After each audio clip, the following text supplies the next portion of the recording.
everybody to the Wednesday, March 5th meeting of the Ann Arbor DDA. Ms. Thompson, would you pick up roll call, please? Tyler Kinley. Present.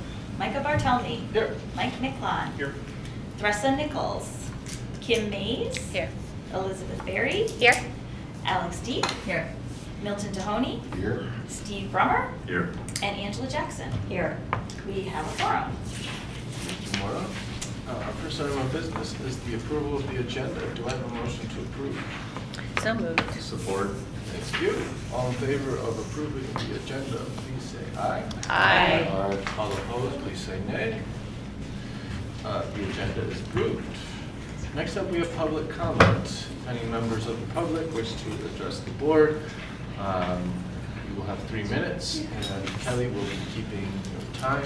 Kelly, do you have anyone signed up for public comment? Is there anyone present who wishes to use the public comment time? Seeing none, we will move on. Ms. Thompson, the Executive Director report, please. I do not have anything today. Excellent. And we'll move to the next item of business. Do we have any DDA member communications? A couple of things. Just I know this has been in the public realm, but it's just very exciting to, after years of frustration around Library Lane, to get to a point where we might actually have a path forward. And it's taken work to hammer things out. The voters will decide in August, but there is a framework for a deal structure that I shared online, and it's just a good time for us to be able to take advantage of that site with everything else that's going on if the voters want to do it. The other thing you've seen in the media that we've been working on is Arbor South. That's going to come in front of council shortly. Again, don't know how the vote's going to go, but if the vote is yes, then there will be a significant development going on in Ann Arbor around the Briarwood area. That represents 1,000 units of housing. We just don't do developments of that scale that's not student related very often. So it's good. And I just wanted to mention that. Thanks, Mel. Yeah. Do we know what form that that referendum will come in August, or is it? Yeah, so because the way it was done previously went into the charter has to actually now be changed. We couldn't do an arrangement with the library unless the charter gets changed first. So voters would have to actually vote, yes, I want to repeal what was there and replace it with the opportunity. The library will be mentioned specifically unless the language changes. So that's what the vote is about. The deal's the deal. We have to do that, and city council has to approve it, but voters have to say, yes, I'm willing to change the charter. But if you're saying they will specifically call out that they're changing the charter for this library. Yeah, and the reason for that, if you just say change or repeal what was there without specificity about That's what why, Yeah. then I might vote or I might not. But if I like the idea of housing on Yeah. the site and the libraries on the site, and there's specific things that would be in it, you know, we're not allowed to, quote, advocate that people vote yes, but we can articulate what it's about. And that's all I'm doing here. How people vote, however they vote. Yeah, I just want to make sure that it would call it the library, because I actually, after talking to a lot of people about and getting questions specifically about that lot when people find out I'm on this board, it's educated me on how little people knew what they were actually voting about or the repercussions one way or another Right. of what they were voting for with that, but like, they're like, I like parks, or I like that, you know, like, people didn't fully understand, so I just wondered if that would be, so that's great, that they're specifically gonna call that out. Thanks, Wilton. Exciting. I have questions, but I can ask later. Next item of business. Oh, I'm sorry, is there any other member communications? Okay, we will move on. Consent agenda. Do I have a motion to approve? The only item is the DDA minutes for February. Moved. Thank you. Support. Thank you. All in favor, please say aye. Aye. All opposed, please say nay. Consent agenda is approved. Do we have any special business or reports for us? Thank you. In new business, we have 4 items for consideration today. The first item is a resolution to approve putting forward to the city the DDA FY 26-27 budget. The board has reviewed the draft parking budget at the January board work session and the draft TIP budget at the February work session. Ahead of considering the resolution, Sarah will present the final proposed budget. Sarah. Hello, everyone.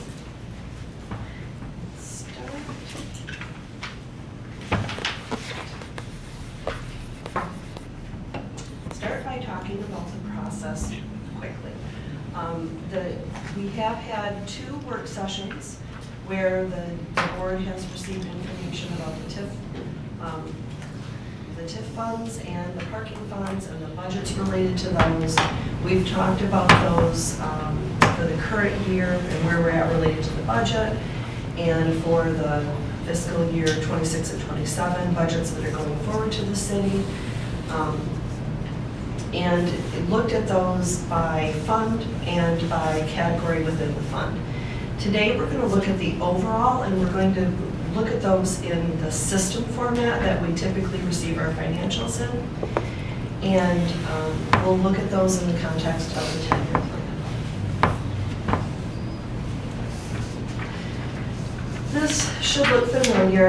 We've talked before about the process and how our budget is dictated by the Michigan Uniform Budget Manual and city ordinance, and the roles that the different the staff and DDA board and city council play.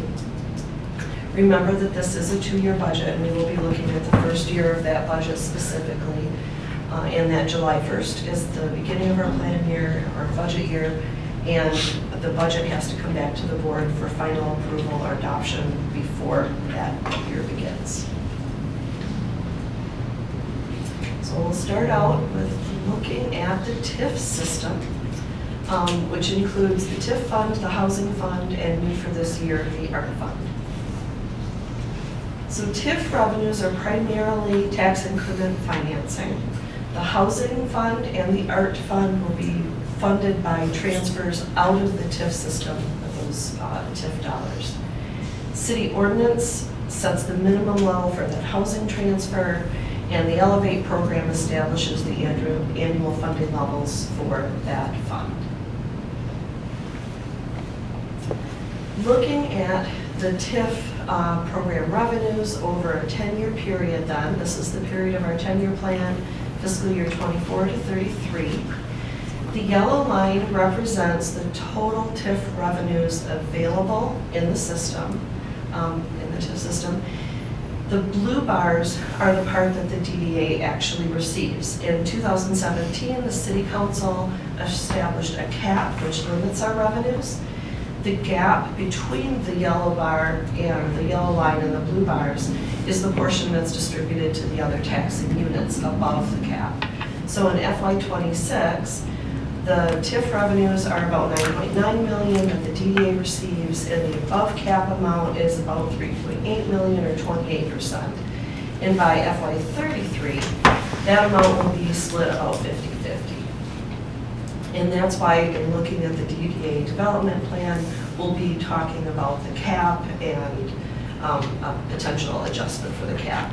But for the 10-year plan and the budgets that we're setting at this time, we are anticipating no change related to that DDA development plan adoption. The other piece of revenue in the TIF system I'd like to just touch on briefly is the grant funding. Mrs. Amber and her team have been seeking grants, and over between FY25 and 27, we've got a little over $1 million in grant revenues that we're anticipating. Some of those are sub-grants with the city and some with the Housing Commission, and that's a wonderful thing to kind of help our funding on some of those projects. Most of that is related to the 4th Avenue project. And we'll look at expenditures. If there are any questions at any time, feel free to jump in. We'll look at debt, grants, the capital expenditures, and a new category for us, contingency. So debt service, we have a couple of things that are changing. In FY25, the city justice building is falling off. That was an $8 million ceiling. Our debt is issued by the city on behalf of the DDA. This one is a little bit different in that this was actually city debt that the DDA agreed through a grant to fund a portion of. And we report it here as debt service because this is where the city categorizes it, but for us it was actually a grant to the city, just for clarity. Wait, why did we do that? Why did they Yeah. categorize it that way? Or no, why did, like, can I get some more context about just Yeah. what that was? Yeah, when the Justice Center was built, the city asked the DDA to participate in the debt service payments, and we agreed to do that up to $8 million. So Okay. over the last, I'm not sure, it's 12, 15 years, we've been paying a portion of just a little over $500,000 a year towards the city's debt payment. Okay. And FY25 is the last year that we're making that payment, because we've reached that $8 million. Okay, thank you. Yeah. The other items here that are in red represent some of the debt related to the Library Lane debt issuance that we are recategorizing from the TIF system to the parking system. So for FY26 through 33, those, you'll see those on the parking debt slide. Okay. So grants and programs. This is another one where we need a little bit of a shift in FY26. In past years, a great portion of the DDA's work through the TIF system was done through grants, less so as time's gone on, and as we focused more on capital work and improvements in the downtown. So we have for many years kind of been scaling back the debt portion of our budget. This year we took a look at it and we did another scaling back. So for FY26 forward, you see those numbers have gone down a bit. In the housing fund, we just budget for capacity. Most of the work in the housing fund, almost all of it in the last few years, has been done through grants. So that just represents the capacity. We don't, except for the Baker Commons improvements that are approved for 25, we don't have anything else that's actually approved. We just budget enough to use whatever's in the fund as those grant requests come up. Capital improvements, the DDA participates in the city CIP process.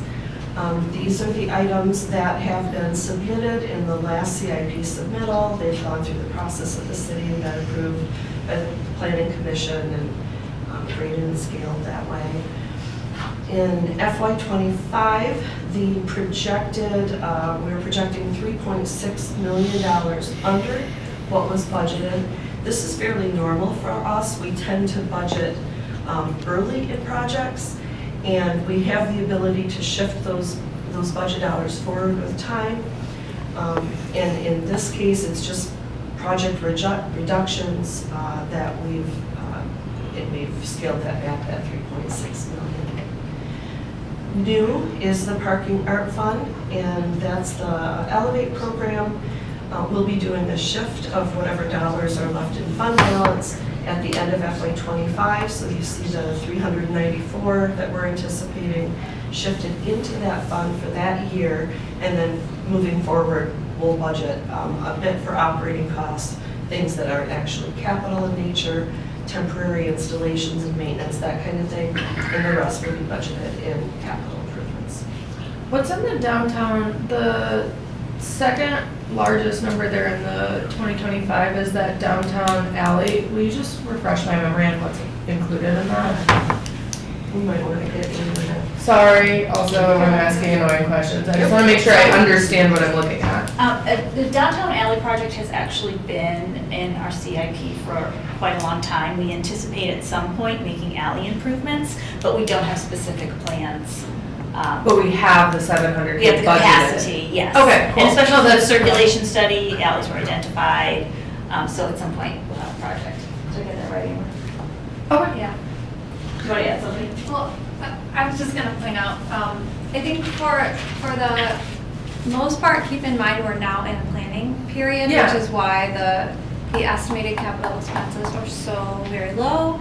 You see the alley project in our existing CIP, but that's gonna change as soon as our development plan is done. We'll have a whole new set of projects, so it's kind of just a holdover until that planning process is complete. Right. I won't get too emotionally invested in these numbers.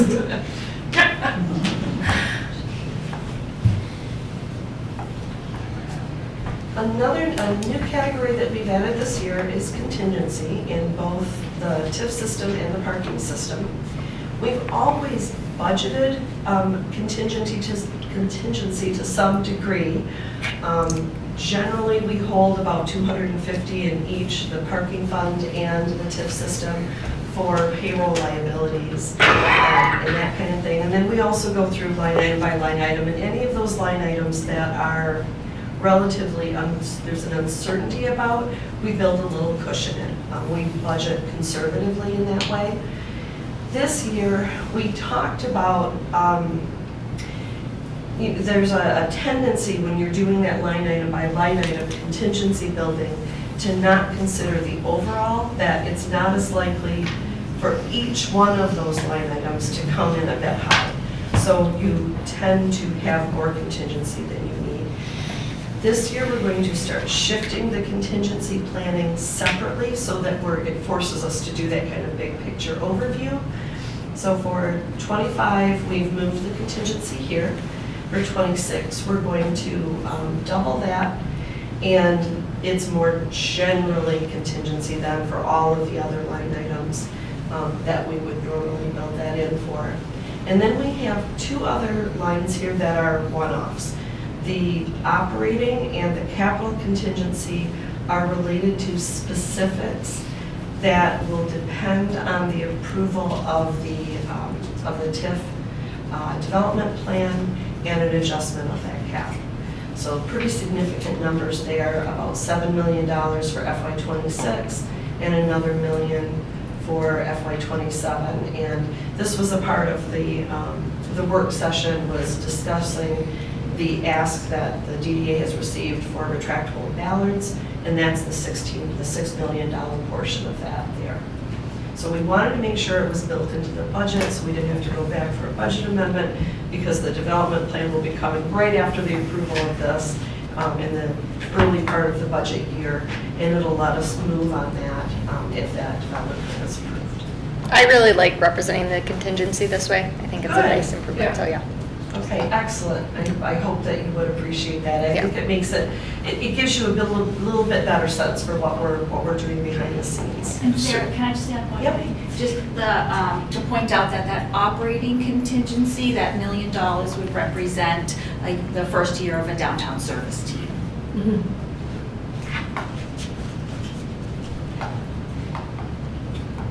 Okay, we'll take a quick look at fund balance in the TIF system. So this is all three funds in the TIF system, plus the capital projects fund in that kind of bright pink, which was a temporary fund when we had the First Ashley Huron project going, and we had some bond dollars to spend. We have to keep those in a separate fund, so that's why you just see that for the 4 years there.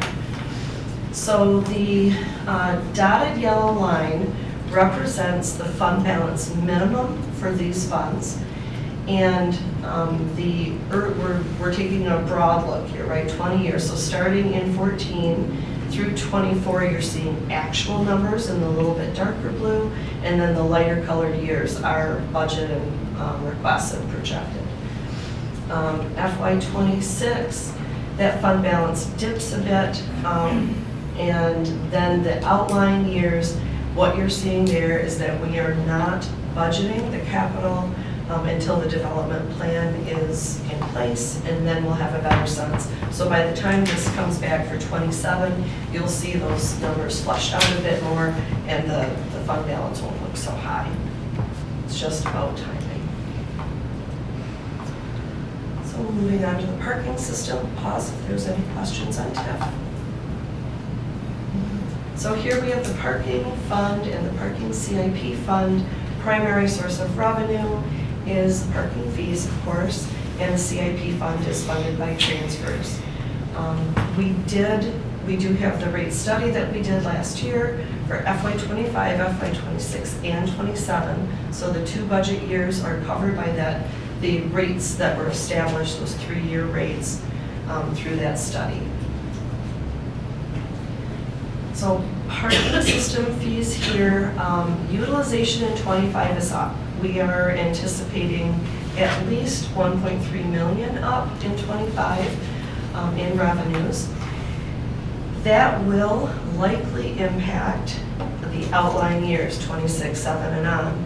We have not built that into our projections.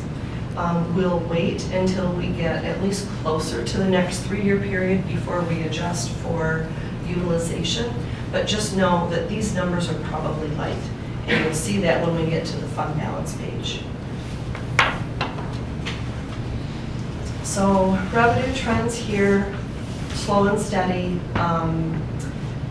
So this represents 24 through 33, 26. We're projecting 24.1 million. Again, that's probably a bit low if our utilization is up like it is in this year. So we'll look at the parking expenditures then next.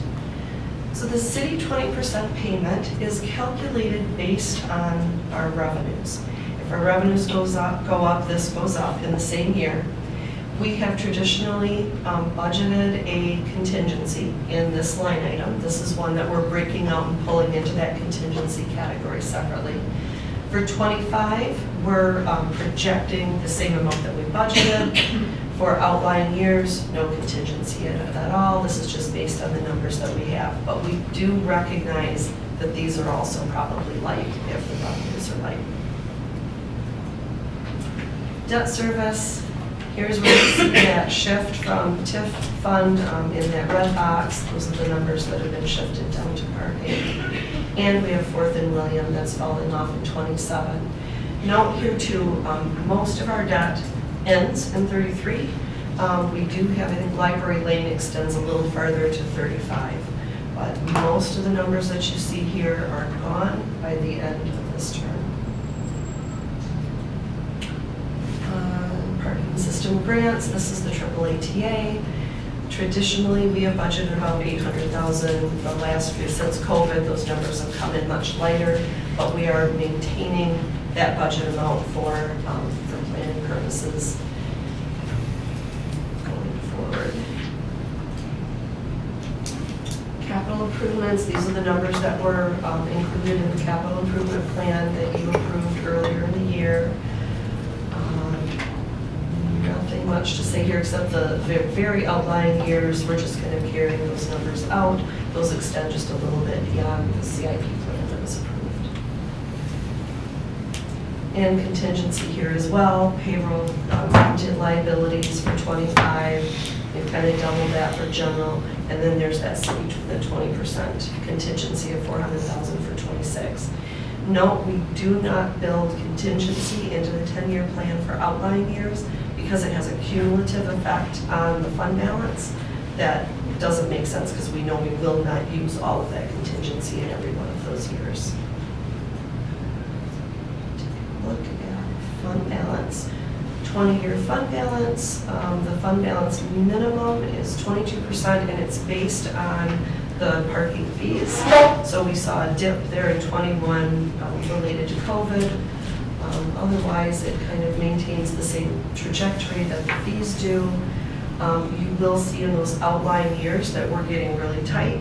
But again, that's because we know we're budgeting, or not budgeting, but planning those revenue numbers a bit low. By the time we get a year or two in, that should address itself. This isn't something that's concerning to me in those outlying years.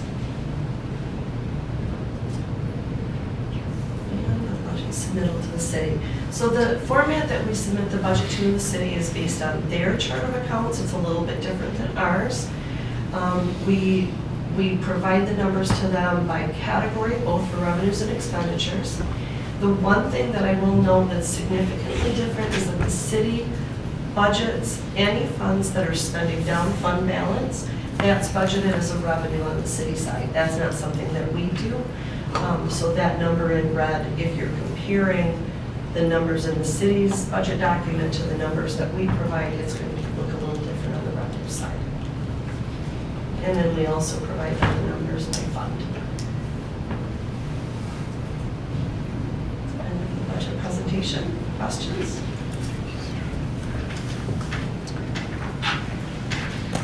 No? Thank you, sir. Yeah, thank you. That was very thorough. All right.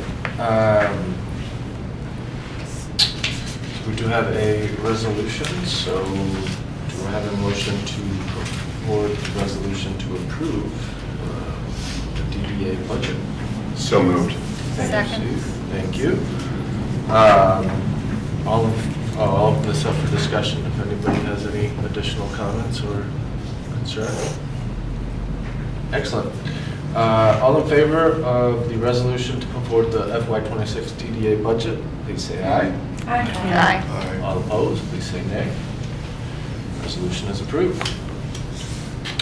The next item is a resolution to approve the purchase of barricades for special event street closures. This is a request from the city. Amber is going to provide us some background information and details. Amber? Thanks, Becca. So, as Mike mentioned, we received a request to participate in a special event barricade solution for the upcoming season.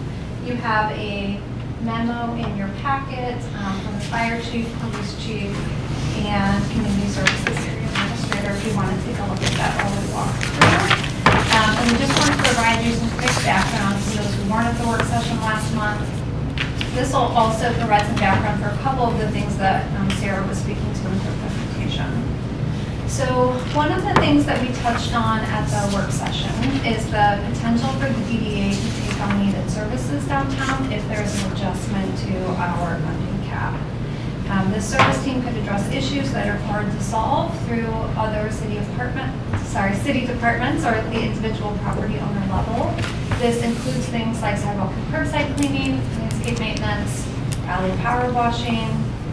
It also includes snow removal and ice melt application at sidewalk ramps, bus stops, ADA parking spaces and benches, so the spaces that are kind of overlooked today. It could allow us to shift some of our smaller repairs to this dedicated staff team and take on some tasks that city staff would like our help with, including delineator maintenance and trash can service. Most of our seasonal light installation could shift to this group, and that group could also provide a consistent presence and service connection downtown. And lastly, related to the request today, is this team could support barricade deployment and create new opportunities for street closures. So, as many of you are familiar, finding a solution for downtown event barricades has been a challenge for many years now. No city department is able to staff or manage barricades, and without dedicated staff and special equipment, all of the barricades must be flexible and lightweight so that the event managers can place them themselves. That same flexibility unfortunately results in barricades being moved out of place, breaking over time. You can see that in the image on the screen here. That also creates trip hazards for people who are trying to use this crosswalk space. And through the circulation study, we heard a lot from the public about how unattractive and confusing this solution is. It's just not welcoming when what you're trying to do is draw people to this space. So the DDA service team helps provide a potential solution. And when we look at barricade needs, they need to extend the full street width, and then post New Orleans, we're also ensuring that the sidewalk is protected. So that's a new layer this year, and a new area that we're looking at. As part of the circulation study, we've been working with the fire department, the police department, community services, and transportation departments. And 2 barricade solutions have risen to the top. One is the retractable bollard that you see on your screen there. It's rated to stop a vehicle. It's easy for one person to deploy as long as they have the key. The city of Northville has had this in place for a couple of seasons now, and they found it to be working really well. Our current thinking is that these would be located on streets that frequently close for downtown events and seasonal streets. The other barricade solution is the Meridian Archer barrier, and this is the barrier that's referenced in that request memo that you have in your packet. It's hard to move without the proper tools, so the average passerby cannot push this into the crosswalk. It's also rated to stop vehicles, and we view these as supplemental to those permanent bollards. They are for sidewalks and locations where we can't place the bollards. That's our long-term thinking. So, to summarize the background and the request that you have in front of you, with the timing of our plan, the service and infrastructure changes cannot begin until 2026, which leaves this coming event season. And as you can see from the memo in your packet, city staff are asking us to purchase a small amount of these barriers in advance of our development plan approval. They see that as a way to strengthen safety for small nonprofit events this season without adding barrier rental costs to those small events. So the resolution that you have before you is seeking approval not to exceed $205,000. It includes 15 Archer barriers and supplies for setup and operations. So that includes the trailer that you see there and the tool to place the barriers. Any questions? Who's going to be placing the barriers, and how are they going to access, when there's different groups putting on the events? Yeah, so what I've heard from police and community services is they really see this as a solution for the smaller events. So this wouldn't be deployed like on Main Street this year. And they felt like with the tool and the trailer and this number of Archer barriers, they could help get these to the event organizers. Oh, that was community services And the police department. and the police department. But this is like not for the seasonal closures or anything No. like that for downtown. Those will be the old PVBs for now, the lightweight ones, until there's a more permanent solution. Correct, yeah. Okay. So these would be like auxiliary events on smaller street areas, maybe the stuff that happens down like Ann or. Some of the 4th Avenue closures, Right. really the events that can't afford to rent PVBs for the season, but also realizing that we need a stronger barrier in place than has been allowed for those events in past years. So the broader context to this discussion, we have been having discussions with Senator Peters' office about making bollards a federal earmark. In the political climate that we're in, you've got to be really pragmatic and practical about what you're asking for. We believe, and Senator Peters' office believe, that a bollard request is as apolitical as you can get. So we're asking for the feds to fund it. We'll see. If they fund part of it or all of it, unlikely, remains to be seen. But we're also in discussions with the university about sharing costs for this project. So we got to see how those things play out. And then from the event side of things, since we approve events that groups want to do, we're talking about driving events to the corridors where the bollards are in the future and not letting them have events where people would be vulnerable. And so post New Orleans, that's kind of the way our thinking is going. So just wanted to throw that out there. I really appreciate that, like that approach of knowing that there might be some other right funding sources and looking at the university as well as a collaborative partner. So, and really appreciate like how much thought and coordination went into putting together this proposal. And I think it's an excellent opportunity for DDA to keep people safe in a vibrant downtown. So, very good. The university currently deploys and houses all of the ballards that we see right now. The PVBs, so that's, let's see. These. The lower orange. Not the university. The Like- university they house do? does. It was The Main Street area, like Heritage puts these That's what out? I was The at. university, I believe, delivers them at the beginning of the season, then Main Street manages them And they take them on and Through offset? Heritage. Oh, okay. throughout the seasonal closure, and then they go back to the university. So these would not go back to the university. These would not be, those. Completely separate entity. Completely separate. That's my understanding, because we would own the PVBs that we That's what I, purchased. yeah. Though the PVBs you see on your screen were purchased in collaboration with the University of Michigan, so it was a joint purchase and then Okay. joint operations.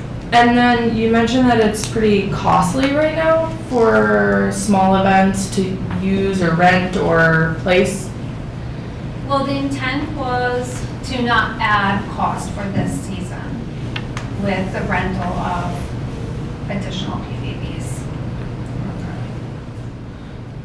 So so if I'm a local resident and I want to do an event and I went through all the steps to get approval for my space, the process looks very similar to me to get these, whether they're from the, because, walk me through, does that make sense? It's not very clear in the memo who owns, like, what. Well, and like the process, the experience to the local resident who's trying to do a small event, who has to get these, like what is the Yeah, impact I to just, them? it indicates that this is like part of the permit fee. I think we're just trying to figure out who's paying, like, do applicants pay for this as part Yes. of permitting and Well, everything? it's my understanding, and Amber, correct me if I'm wrong, I don't think the city has the exact process yet defined in terms of how they're going to decide which events need the meridian level of protection and which they can cobble through this year with the PVBs and the type 3s.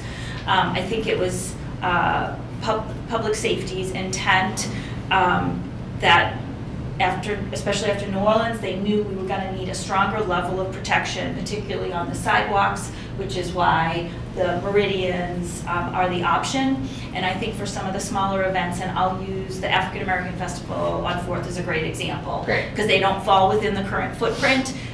I'm not the one making those determinations, but I would assume that public safety is going to look at the number of participants coming to an event and decide if the meridians are required or if the PVBs. And it's my understanding, the reason that the city is asking the DDA to fund this purchase is because they don't want to put that burden on event organizers. So they don't want to have to go to the African American Festival and say, you actually have to rent these meridians, which will cost you like $25,000 or something, some ridiculous amount. But do they rent these orange ones? So my understanding is for a lot of the smaller events today, they're not requiring the PVBs at all. They may just be requiring the type 3s, which is why they're looking for a higher level of protection. Yeah. And they do pay to either rent or have the barricades. The delivered. event Yeah. organizers. Yep. And we did get quotes for renting the Meridian PVBs, the ones that we were suggesting purchasing, and it was about $15,000 a block. So the rental rate is very high and kind of quickly adds up to just purchasing them and deploying them. I think for me, just in future, they look better, they make more sense. I like us owning, I agree with all of it morally. I'm like, yeah, for sure, people should be safer. I think just in future stuff, it'd be really helpful for me to see, like, if you're asking for hundreds of thousands of dollars, I want to make sure residents are actually going to get those and where they're going to be and like are they gonna go into the wind after they're purchased? And we, like, it would just be nice to have like a little bit more confidence that everything we're saying that we're putting, I think, in front of is actually somewhat true. Do you know what I mean? Yeah, and I'll just say, in this case, because, as Amber mentioned, because the DDA is purchasing them, we will own these So they will still be, meridians. oh, I thought we were giving them so that they could go purchase. No, but the city will be directing, city public safety will be directing which events are going to be required to use these. We don't have a say in the public safety. Okay. Which is appropriate, right? It's not really Right, our that's place to not our determine area what of events would need yeah. more. I think that makes more sense. I thought they were asking for the money to go purchase them so that they could manage them because of that. I think it's just this memo, it's just a little hard to, but it's not you guys have explained. No, it. Thank no, you. yeah, none of this was No. at anyone, really. I'm just asking Good questions. No, I didn't mean like that either. It's just, this memo was a little bit confusing, but it's not from you guys. Okay, that makes more sense. Thank you for indulging me. Are there any other questions for Amber or Maura, or discussion around the Meridian PVB purchase proposal? So no discussion. Do I have a motion to move forward the resolution to purchase the Meridian PVB carriers? So moved. Second. Thank you. All in favor, please say aye. Aye. All opposed, please say nay. The resolution is approved. Our next item is the consideration of a FOIA appeal. DDA FOIA procedures and guidelines stipulate that when a requester believes that all or a portion of the public record has not been disclosed or has been improperly exempted from disclosure, he or she may file an appeal of the denial with the DDA board. Maura, can you please come up and give us some more information about the appeal? I can, thank you, Micah. So the DDA received a FOIA request from a Mr. Barton, a resident of Ann Arbor, on February 18th. Mr. Barton requested, and I quote, "the total quantifiable amount of money paid into metered parking spot 1700 on December 3rd, 2024. In my role as FOIA coordinator, I consulted with DDA's legal counsel to ensure that my interpretation of FOIA was reasonable before I responded to Mr. Barton. I responded to Mr. Barton on February 19th, denying his request based on Section 3 of FOIA, which states, and I'm paraphrasing, that a public body is not required to produce a report that does not already exist. The response to Mr. Barton specifically read, "Your FOIA request is denied as there are no records in possession of the DDA that match your request." Mr. Barton appealed the denial that same day, February 19th.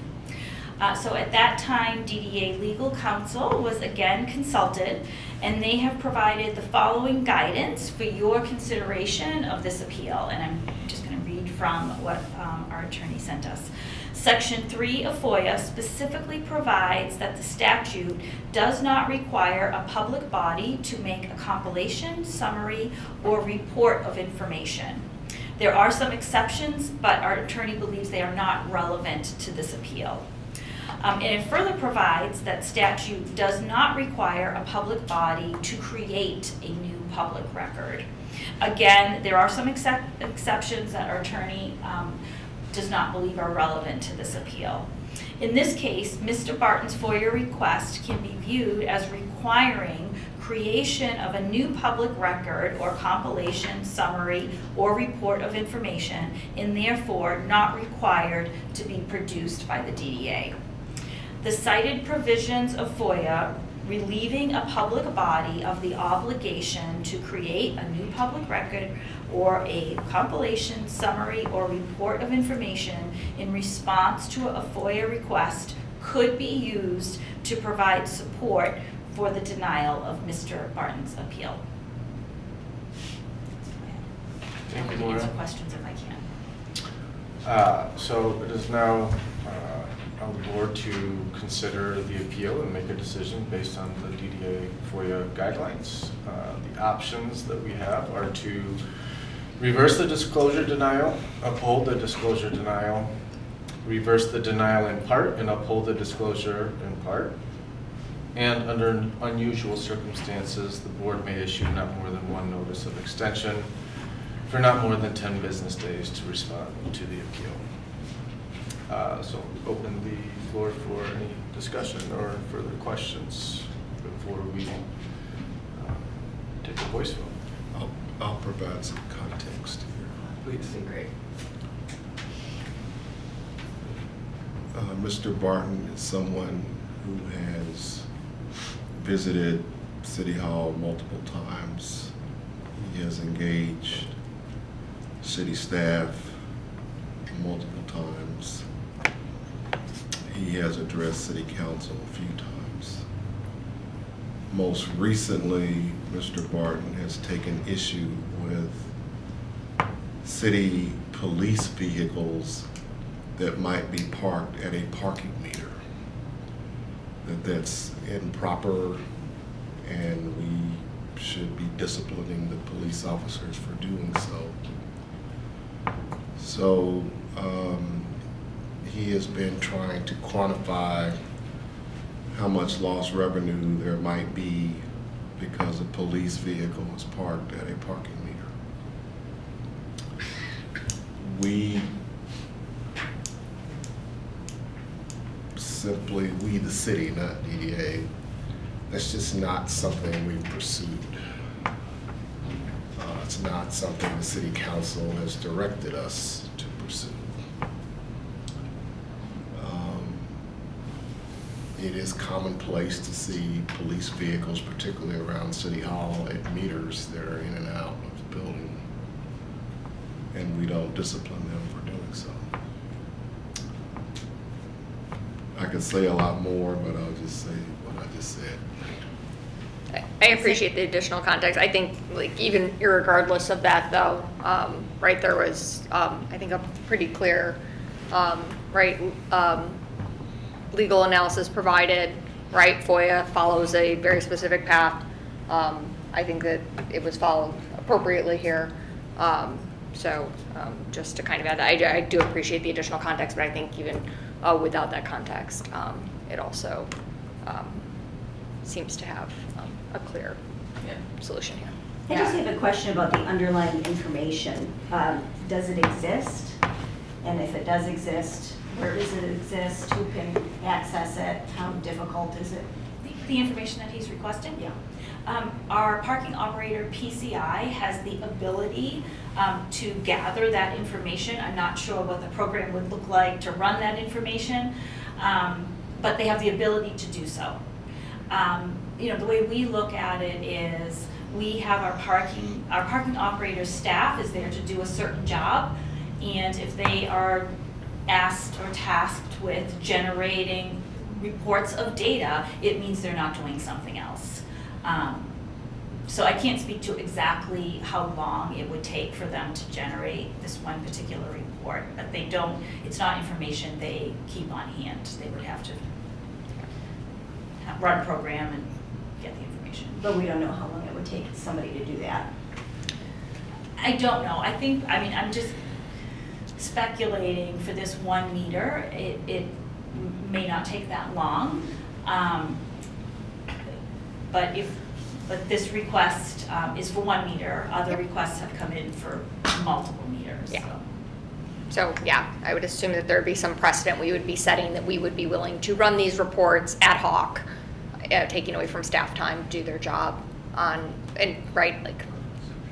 come up with the right way to submit your FOIA. I have a question about police parking meters. Is it really improper, or is it against the rules? What is the policy? There's no rule about Okay.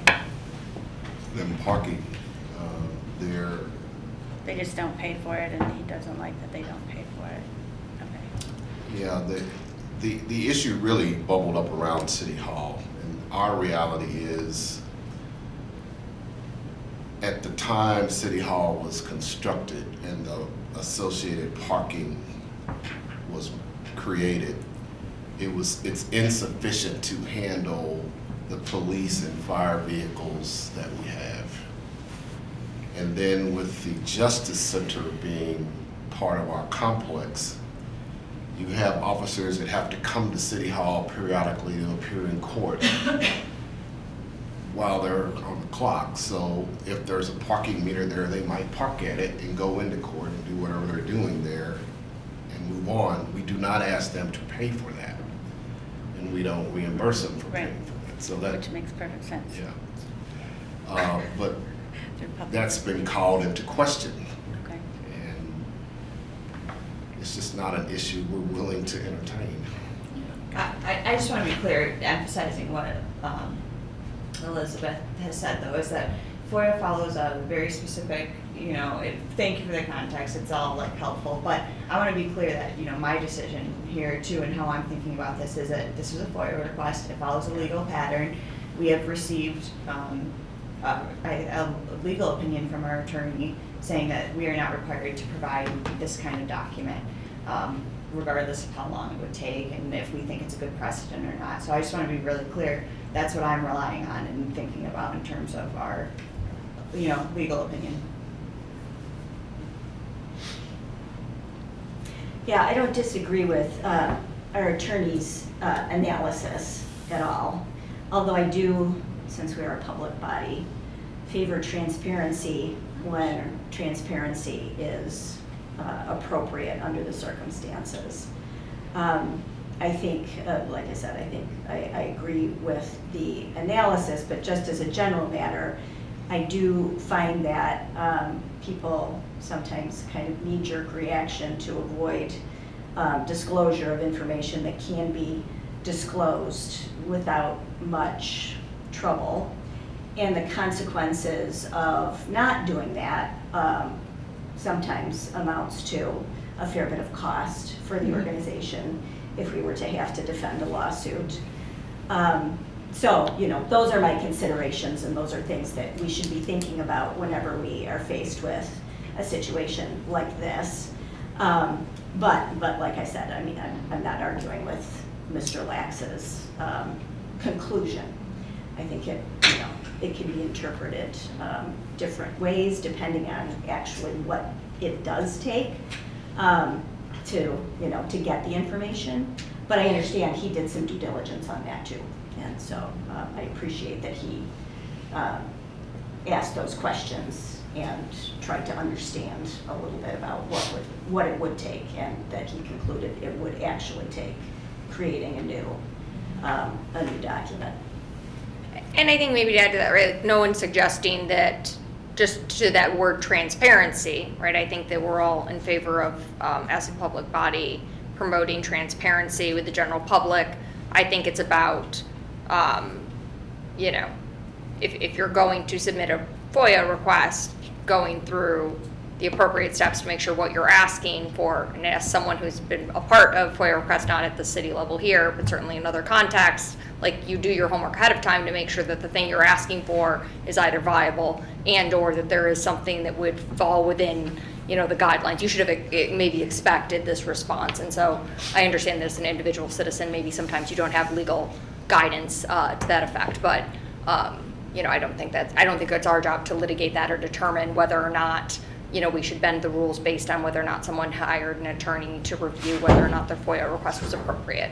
But I just wanted to respond to the transparency piece because I do think that the response and the vote of this body is in no way, looking to do anything other than promote transparency, hopefully. And I don't know. I just wanted to say that. Consistent is fair. Yeah, it is.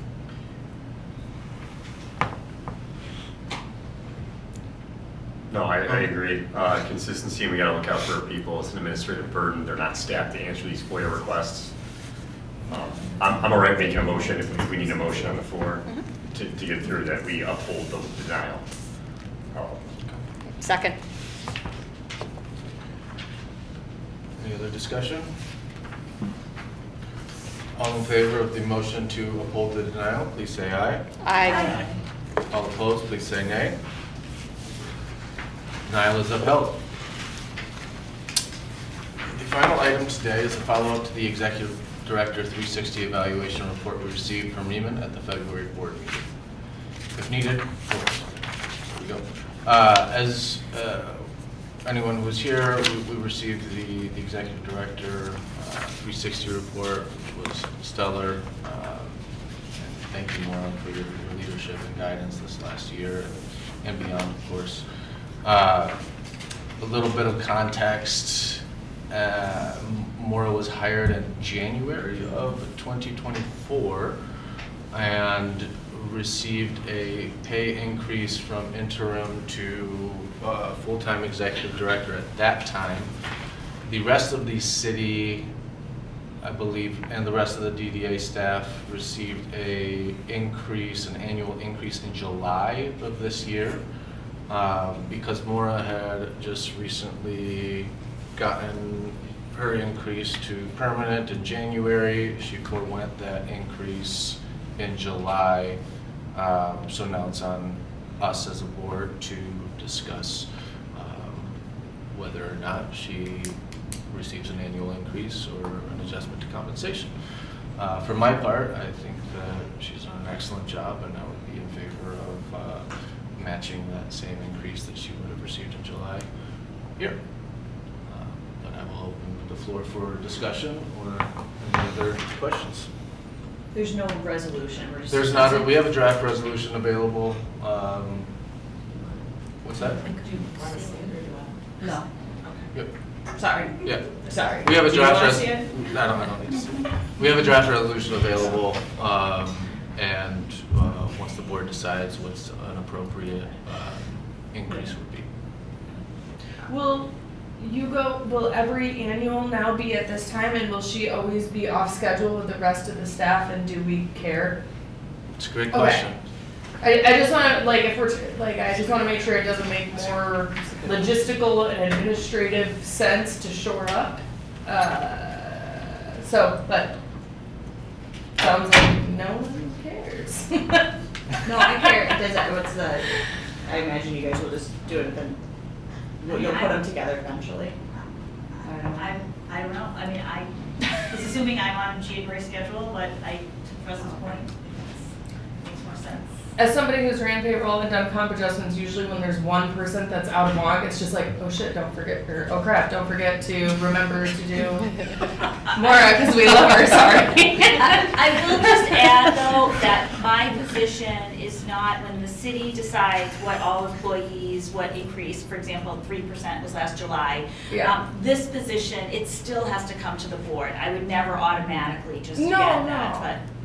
I just, yeah, if So we're it- thinking about everyone in one fell swoop, I just want to, it doesn't Well, make sense. the other employees in the DDA receive that anyways because they are city employees, so they're in that class that receives the automatic adjustment. So we don't Just review making- it. So there's a board action Yeah. that needs to be taken no matter what, whether Yeah. we take it on schedule with the other city employees or whether we take it on the schedule that we're on, Okay, which would make sense to me because it's an annual schedule and it's kind of up in January. We're a little behind this year. But will we backdate it to January because we were behind? that's a great question. So I think that is Yeah. incumbent on the board to present and vote on. It is at our discretion. So if that's I just want to make sure, look, a lot of stuff's moving around, and I think a lot of times people can be at the mercy of the powers of, and so I just want to make sure, we have busy schedules, sometimes we don't have enough people, and I want to make sure that no one's being adversely impacted in their own quality of life because of our lives, because of how things move. That's all. That's a great point, one that I hadn't considered. So that's language that we can include, that, the adjustment is backdated to January, and then it'll be on us to, as we receive the annual 360 report, to vote on that adjustment, and that'll come up in January, and we Yeah. can schedule that going forward. Yeah, okay. But that also seems fair to me. Yeah, that's all I, Absolutely. Seems fitting that it timing-wise works with the 360 review. Yep. Is there any preference on the budget process for when compensation adjustments? Okay. As to the content, I think Maura has been a wonderful executive director, and I appreciate all the work you do, and I know it's not easy dealing with us, and dealing with our wonderful administrative staff and going between in all of these city agencies and, you know, different, so, yeah, I would agree with this increase in salary. So for context, can somebody provide me that percentage that was the city percentage? 3%. Yeah.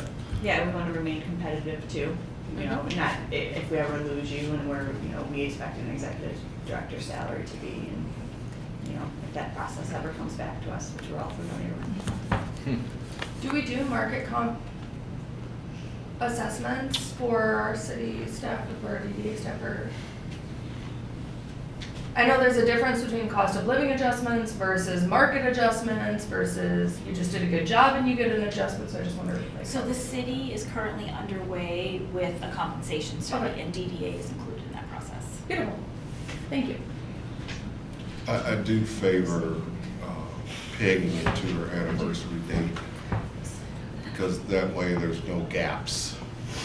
So if we take 4 months to get it done, it automatically takes effect retro to the anniversary date, Yep. which keeps her whole, which is the proper way to do it. Yep. Nice, thank you. And Theresa, I'll also point out, you know, the permanent executive director salary, we had just finished Yeah, a yeah, market yeah. hire, and so that was kind of, and it was an adjustment upwards from the previous market hire, so I felt pretty confident that it was at a market level at that point, but it sounds like we'll have some more data from this. That totally makes sense. No, I think sometimes I can ask questions that sound like criticisms, but they're just because I want to make sure that I can leave and regurgitate information properly. It's good, yeah, it's good. Well, so for my part, I would be happy to move forward a resolution to adjust Maura's salary up 3% retroactive to January 1 of this year. Do I have a second? Second. Thank you. All in favor, please say aye. Aye. All opposed, please say nay. Motion is approved. You do have some communications and DDA staff reports. No action required, some nice information in there this month. Pursue at your leisure. That takes us to public comment. Is there anyone who would like to comment from the public today? Mr. Henry, you have 3 minutes. Kelly will be I'll keeping just take in a second, check. it's a rare event. Thank you for asking about the alley improvements line item. It's been there for many years. Back when there was a Citizens Advisory Council, this was in fact one of the major issues that was identified in terms of downtown resident livability. And I've watched that budget line item be carried forward year after year after year. And I know that it takes time and initiative on the part of the staff to actually accomplish a plan. First, you need the concept of a plan, and then a plan, and then you have to act on the plan. But I would encourage the board to make this one of their priorities as well. Thank you, Mr. Henry. Is there anybody else who would like to address the board? I think I lost my chance, but can I ask a quick question? Certainly. The downtown summer street closures, schedules, what streets are being impacted, when do we make that, when does that get decided? How do I find out what's happening? Main Street Area Association Okay. drives that, and I know they did make some changes for this Yes. year, where they're starting That I've heard later, about. ending earlier maybe, and Right. condensing to Friday to Sunday. Did they drop No, on it's Thursday? Thursday to Monday. It's Thursday to Okay. Monday, so everybody's will be on the same, because we had some streets that were on different. Right, Okay. So that's being eliminated. right. West Washington will follow just like Yes. Main Street. It won't be a 7-day closure. It will be the same 3 days. Okay, and so all that is determined by the I know this sounds like a silly question, but Main Street Association gets to decide when streets are closed for summer The streets? city. The city City. does with Okay. input. The Main Street Area Association did a round of engagement with the association members, emergents. There was votes, and surveys about, not votes, but surveys about who wanted closures, what days, how big of a footprint, et cetera. So in conjunction with the city, they make that decision and make that request, and the city approves. And when does the Exactly. city usually go through that process of determining for the upcoming summer months? Because I know sometimes these things happen 6 months before.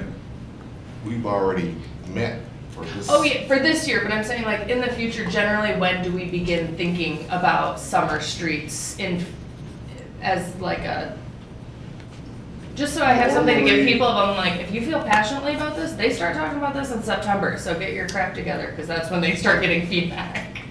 I think we had our first conversation in January. Okay, The way it's been set up now, the city administrator has to approve the adjustments. I don't know why I have that duty, but I've already met with them. It's done. yeah, no, I just want, like, my assumption was anything that's decided for this summer is now set in stone. I was more thinking in future months, if that's something I care about, I need to start asking questions sooner than later. Usually you'll see member surveys come out after the closure, after the season is over. Hey, how was it? How are you feeling about next year? What's the appetite? Because it's gone through a few different iterations and fluxes. And there's some people who love it, some people who don't. So they kind of take all of that and get the best consensus they Surveys can. go out to who? It To just- MSAA members, so Oh, Main Street okay. Area Association members, Yeah. businesses that are in the closure area. I believe there has in the past been some public forum in the city that they've also asked for feedback on them. I don't know if they did last year. Is this a DDA survey? Do we, No, No. do we no, facilitate Main this? Street Area No, Association. Main Street Area Okay. Association, merchant associations. Okay. We have supported them in the past Okay. with some So this is grants not and ours. funding for barricades, for signage, but they are not, we decide nothing at this Okay, so body this is not a about D, the okay. footprint, the timing, nothing. Okay, No, got We it. sometimes Okay. get That's requests helpful. to support them, which we're happy to do, but this is strictly driven by the association, public engagement, and the city. Yeah, no, that's the exact, I think I'm sure all the members here get questions about things and I'm like, I don't think that's us. Like, I don't, Yeah. I understand you're upset. Yep. Thank you. Sorry to derail. Oh, no problem. Any other comments or questions? No. Do I have a motion to adjourn? Second. Thank you. All in favor, please say aye. Aye. All opposed, please say nay. We are adjourned. Thanks.